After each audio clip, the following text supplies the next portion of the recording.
नमस्कार, मैं प्रिया और आप देख रहे हैं लाइव बिहार झारखंड नेटवर्क। झारखंड में पंचायत चुनाव की घोषणा होने के साथ ही पूरे राज्य में आदर्श आचार संहिता लगा दी गई है। साथ ही प्रचार प्रसार का काम भी तेज हो गया है। पंचायत के प्रतिनिधि भी अपने द्वारा किए गए कार्यों को और उपलब्धियों को दिखाकर मतदाताओं को अपने पक्ष में करने का प्रयास कर रहे हैं। हमारी टीम रोजाना अलग अलग पंचायत क्षेत्रों से आपको रूबरू करवा रही है। इसी कड़ी में आज हमारी टीम ग्राम पंचायत पंडार कनाली प्रखंड धनबाद पहुंची और वहां के वर्तमान मुखिया जयप्रकाश पासवान से मुलाकात की। आपको बता दें कि यहाँ से वर्तमान मुखिया कुसुम देवी हैं। तो चलिए लाइव सेशन में आज रूबरू करवाते हैं आपको मुखिया कार्यवाहक जयप्रकाश पासवान से। जयप्रकाश जी नमस्कार। नमस्कार, बहुत बहुत स्वागत है जयप्रकाश जी लाइव बिहार झारखंड नेटवर्क में आपका। चलिए धन्यवाद।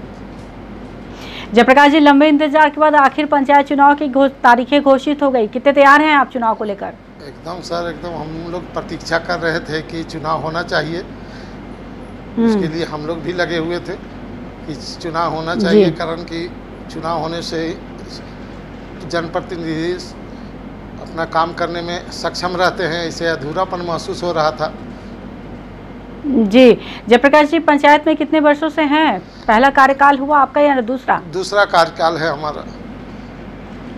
जी, तो दूसरा कार्यकाल है और एक बार फिर चुनाव में उतरने की योजना है। आप ही उतर रहे हैं ना, वापस कुसुम देवी उतर रही है? कुसुम देवी उतर रही है। जी जयप्रकाश जी, ये बताइए कि क्या क्या विकास कार्य किया आपने पंचायत में? जितना जरूरत था हो गया ना, कुछ अभी अधूरा भी रह गया कार्य? अभी कुछ अधूरा 10 वर्ष में तो हमारे क्षेत्र में कम से कम पीसीसी रोड 20 तो हमने बनवाया, 10 नालियां भी बनाए, जो जरूरत के नालियां थी, जहां बहुत दिक्कतें महसूस कर रही थी गांव नगर के लोग। जहां कच्चे रोड थी उसको पक्का पीसीसी रोड मैंने बनवाया। इस 5 साल में 900 राशन कार्ड अपने गरीब, ऐसा हमारे पंचायत में शायद कोई व्यक्ति होंगे जो सरकार की लाभ से वंचित होंगे। हमारा प्रयास, कुसुम देवी के प्रयास रहता है कि अपने जनता को हर संभव जो सरकार की लाभ आ रही है जनता तक पहुंचाने में हम लोग अपना प्रयास, हर संभव प्रयास करके पहुंचाने के काम करते हैं। जी जयप्रकाश जी, इन 5 सालों में आवास योजना में कितने लोगों को लाभ मिला आपके यहाँ? जी 5 साल में आवास योजना में 16 लाभुक को लाभ मिला। जी, और जयप्रकाश जी ये बताइए कि झारखंड की जो एक प्रमुख समस्या है पानी की, आपके पंचायत में क्या स्थिति है? जी हमारे पंचायत में तो LNT द्वारा PHD का जो पानी कनेक्शन, अभी तक में हम हमारे गांव में 1000 परिवार निवास करते हैं, जिसमें अभी तक हमने 700 कनेक्शन हर घर में पानी कनेक्शन दे चुके हैं। जिस गांव में पानी PHD द्वारा नहीं पहुंच पाया, मुखिया फंड द्वारा इस बार टाइड एंड टाइड के जो पैसा में कुछ जल का भी पैसा था, उससे माध्यम से 2 गांव में पानी मुखिया जी पाइपलाइन द्वारा वहां तक पहुंचाया। हमारे पंचायत में 90% पानी का समस्या दूर हो चुकी है। अब जो बचा हुआ वो भी काम चालू है। जी, और आपके पंचायत में स्वास्थ्य केंद्र है या नहीं? वहाँ इलाज की क्या व्यवस्था है लोगों की? जी स्वास्थ्य केंद्र तो हमारे पंचायत में नहीं है। इससे के कारण जरा दिक्कतें होती है। यहाँ से 3 किलोमीटर दूर पर केंदुआ में एक स्वास्थ्य केंद्र है, जहाँ जनता को जाना पड़ता है। अगर गंभीर बीमारी होने से धनबाद 15 किलोमीटर के दूरी पर है, पंचायत में नहीं है मैडम। जी, तो राजेंद्र जी, आपके पंचायत में ये व्यवस्था लोगों को मिले, इसके लिए आपने कहीं पर आवेदन वगैरह पूर्व में दिया हुआ है? जी जी, इसके लिए आवेदन दिया हुआ है, यहाँ से DC तक के भी दिया हुआ है। इस बार बोला गया था हर पंचायत में एक स्वास्थ्य केंद्र खोला जाएगा, उसके लिए भी अप्लाई करवाया गया है, लेकिन अभी तक पंचायत में इसका व्यवस्था नहीं हो पाई है। जी, फिर तो लोग इसकी मांग कर रहे होंगे आपसे? जी जी जी कर रहे हैं, लेकिन हम भी अपने प्रयास में हैं। जनता का आवाज़ सरकार तक पहुंचाने के प्रयास में लगे रहते हैं। ऐसा नहीं है कि जनता बोल रही है और हम सुन रहे हैं।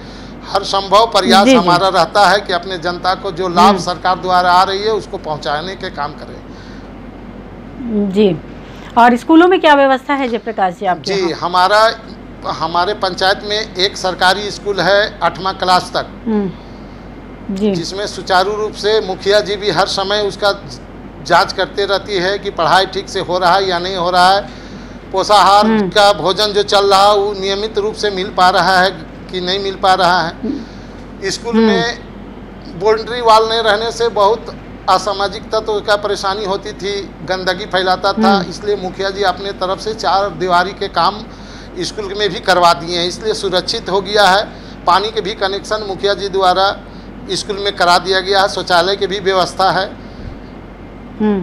जी। आंगनबाड़ी कितने संचालित होंगे मुखिया जी आपके? जी हमारे यहाँ 5 आंगनबाड़ी संचालित होते हैं।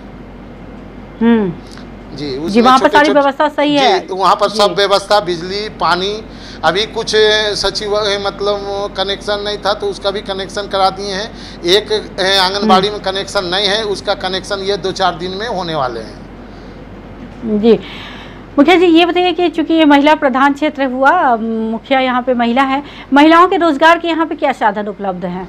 देखिए यहाँ महिला के रोजगार के लिए महिला समूह बनाया गया है, 10 समूह बना है, जिसका मतलब वो समूह द्वारा महिला के उत्थान के काम चल रही है हमारे पंचायत में। उसके बाद आपका तेजस्विनी की भी पढ़ाई बच्ची लोग के कराया जाता है मुखिया द्वारा। ये सब महिला लोग के उत्थान के लिए काम सुचारू रूप से चलाया जाता है। जी। और महिलाओं को छोटे छोटे उद्योग या छोटे छोटे काम करने के लिए एक ऋण की योजना आई हुई थी, उसके अंतर्गत लाभ मिला या नहीं आपके पंचायत में महिलाओं को? अभी ऐसा तो कुटीर उद्योग नहीं कोई लाभ मिला है मैडम, बस वही समूह द्वारा जो लाभ है वही लाभ अभी मिला है। उसके सरकार द्वारा उसका पैसा आ रही है समूह में, वो लोग अपना बिजनेस चाहे सेव बना करके, मोमबत्ती बना के कुटीर उद्योग वो लोग भी कर रही है। जी। और बिरसा हरित योजना की बात करें मुखिया जी, उसके अंतर्गत क्या कार्य हुआ आपके यहाँ? क्या मैडम? मैं क्लियर हो पाई? जी हरित योजना जो बागवानी की योजना बागवानी सरकार की। मैडम ऐसी बात है कि हमारा पंचायत कोल बेरियर क्षेत्र का अंतर्गत पर निवास पड़ता है, इसमें बागवानी का जमीन रैती जमीन नहीं रहने के कारण बागवानी हमारे पंचायत में नहीं हो पा रही है और न मनरेगा के कोई काम चल पा रहा है। जी। और जल संचयन की जो योजना थी नीलांबर पीतांबर, उस पे कार्य हुआ आपके यहाँ पंचायत में या नहीं? क्या मैंने क्लियर नहीं पाया? हेलो, हाँ बोलिए। जी मुखिया जी, जो एक हेमंत सरकार की एक और योजना थी जल संचयन के लिए नीलांबर पीतांबर, उसके अंतर्गत कार्य हुआ आपके पंचायत में या नहीं? नहीं मैडम, नहीं हुआ ये काम, नहीं हुआ। और जो खेल योजना थी, पोटो खेल योजना, जिसके तहत हर पंचायत में एक खेल का मैदान बनाना था, तो उस पर भी कार्य हुआ या नहीं? हाँ नहीं, मैदान के काम मतलब यहाँ चालू किया गया है, काम चल रही है उसमें, लेकिन पेमेंट का जरा सा दिक्कत हो रही है। मनरेगा द्वारा जो पेमेंट हो रहा है वो पेमेंट सुचारू रूप से नहीं हो रहा है, इसलिए ढंग से काम नहीं चालू है। कुछ चल रहा है लेकिन पैसा कंटिन्यू नहीं आने से काम अवरुद्ध हो जा रहा है। एक मैदान का काम जी फंड की कमी से भी कुछ विकास कार्य बाधित होगा आपके हिसाब से? निश्चय। जी। और ये बताइए मुखिया जी कि मनरेगा के तहत क्या क्या कार्य हुए हैं? मनरेगा के काम यहाँ चलता ही नहीं। हम तो पहले बोले कि ये पंचायत कोल बेरियर क्षेत्र में पड़ता है, इसलिए जमीन अपना नहीं रहने के कारण मनरेगा का कोई भी योजना इसके धरातल पर नहीं, कारण प्लॉट नंबर चाहिए, जमीन खतियान चाहिए, ये अवेलेबल नहीं है, कारण कि 100% पंडकनली पंचायत कोल बेरियर क्षेत्र में पड़ता है, जो BCCL के एक वार्ड है वो NOC नहीं देता, जिसके कारण काम नहीं हो पाता है। जी मुखिया जी, झारखंड में 1932 के खतियान को लेकर जो इतनी चर्चा जोर से है, इसके कितने पक्षधर हैं आप लोग? देखिए मैडम, सच्चाई ये है कि पक्षधर क्या रहेंगे। 1932 के खतियान बोलता है, उस समय देश आज़ाद भी नहीं हुई थी। उस समय के खतियान बोलता, आज भी जिस झारखंडी के बात बोला जाता है कि यहाँ के वही झारखंडी है, वो बहुत ऐसे भी गरीब थे। राजा के समय से सब आदमी राजा तो नहीं थे कि जो सबको जमीन होगा। हम इस बिहार से कट करके झारखंड बना, हमारा 3 पीढ़ी इस भूमि पर रहे हैं, और उसके बाद बिहार से कट के झारखंड हो गया। आज बोलता है 32 के खतियान, जिसके अब कोल बेरियर क्षेत्र पर हम रह रहे हैं। अब बताइए हम खतियान कहाँ से ला के देंगे? हमारा पंचायत के लोग खतियान कहाँ से ला के उनको दे पाएंगे? जिसके कारण 1932 बहुत से राज अलग हुई है, उसके कंडीशन जी। तो आपको मुखिया जी, आपको आपके हिसाब से लागू होना चाहिए? नहीं, लागू नहीं होना चाहिए जी। मुखिया जी एक बात और बताइए कि पंचायत में कितना विश्वास लग रहा है जब लोगों से मुलाकात कर रहे हैं कि एक बार फिर तीसरी बार लोग आपको अपना जनप्रतिनिधि चुनेंगे? ये मैडम, हम आपको विश्वास दिलाते हैं कि फिर मुखिया कुसुम देवी आपको भेंट होगी अगला योजना में। ये हमारी विश्वास है अपने कर्म के बल पर। मैं 24 घंटा जनता के बीच में रहता हूँ। 12 बजे रात को जनता की ज़रूरत पड़ती है तो मुखिया उठ करके 12 बजे रात उनके दरवाज़ा पर जाता है।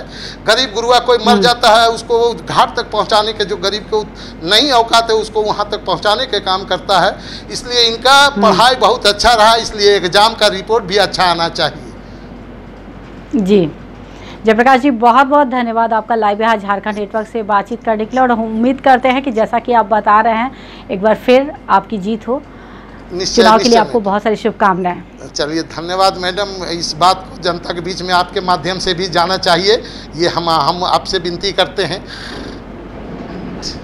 जी तो ये थे हमारे साथ लाइव बातचीत करने के लिए मुखिया कार्यवाहक जयप्रकाश पासवान, जिन्होंने बताया कि 10 वर्षों से बतौर जनप्रतिनिधि पंचायत में है और पंचायत के विकास के लिए तमाम कार्य किए हैं, योजनाओं को धरातल पर उतारा है, पानी की समस्या को दूर किया है, पेंशन की व्यवस्था लोगों को करवाई है। लेकिन उन्होंने कहा कि अभी भी पंचायत में स्वास्थ्य केंद्र नहीं है, बहुत से विकास कार्य फंड की कमी की वजह से बाधित हुए हैं। साथ ही उन्होंने कहा कि झारखंड में जो 1932 के खातियान को लेकर चर्चा शुरू हुई है, इसको लागू करने के वो पक्षधर भी नहीं हैं। उन्होंने उम्मीद जताया कि उनके द्वारा कार्य को देखते हुए लोग एक बार अपना जनप्रतिनिधि उन्हें अवश्य दोबारा चुनेंगे। ऐसी तमाम खबरों से अपडेट रहने के लिए आप देखते रहे लाइव बिहार झारखंड नेटवर्क।